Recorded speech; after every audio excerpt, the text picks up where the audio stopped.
Hello all అందరూ ఎలా ఉన్నారు? ప్రస్తుతం ఓటీటీలు రాజ్యమేలుతున్నాయి. అసలు కరోనా తర్వాత ఓటీటీ వాడకం ఓ రేంజ్‌కి వెళ్ళిందంటే, కొత్త సినిమాలు థియేటర్‌లో రిలీజ్ అవుతున్నా సరే, ఏముందిరా 2, 3 వారాలకు ఎలాగో ఓటీటీలో వస్తుంది కదా! అప్పుడు చూసుకోవచ్చనే స్థాయికి ఆడియన్స్ వెళ్లారు. అంతలా ఓటీటీలో ఆడియన్స్‌ల ప్రభావం చూపుతున్నాయి. దానికి తోడు కొత్త కొత్త సినిమాలు సైతం 2, 3 వారాలకి ఓటీటీలు దర్శనమిస్తున్నాయి. దాంతో ఓటీటీ ప్రియులు వీకెండ్ వచ్చిందంటే చాలు ఓటీటీలో ఎలాంటి సినిమాలు వచ్చాయా అని కళ్ళు కాయలు కాచేలాగా ఎదురుచూస్తున్నారు. కంటెంట్ బాగుంటే 5, 6 గంటలున్న వెబ్ సిరీస్‌ను కూడా ఒక్క సిట్టింగ్‌లో లేపేస్తున్నారు. మరీ ముఖ్యంగా కుర్రకారు కాస్త బోల్డ్ టచ్‌అప్ ఉన్న సినిమాలు చూడడానికి ఎక్కువగా ఆసక్తి చూపుతున్నారు.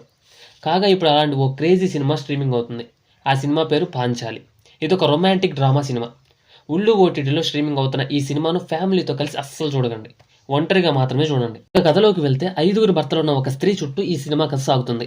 ఈ సినిమా స్టోరీ విషయానికొస్తే 5గురు అన్నదమ్ములు కాగా అందులో 4గురు కలిసి ఒకే మహిళను పెళ్లి చేసుకుంటారు. ఈ 4గురితో హ్యాపీగా సంసారం చేసుకుంటున్న ఆ స్త్రీ ఒంటరిగా ఉన్న మరిదిపై కూడా మనసు పారేసుకుంటుంది.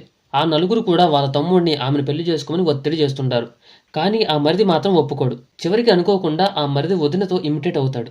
చివరికి ఏం జరిగింది అన్నదే ఈ సినిమా కథ. ఉల్లు ఓటీటీలో ఉన్న ఈ సినిమాను ఫ్యామిలీతో మాత్రం అస్సలు చూడకండి అని నా సజెషన్. సో లేట్ చేయకుండా ఆ మూవీని అయితే చూసేయండి భయ్యా.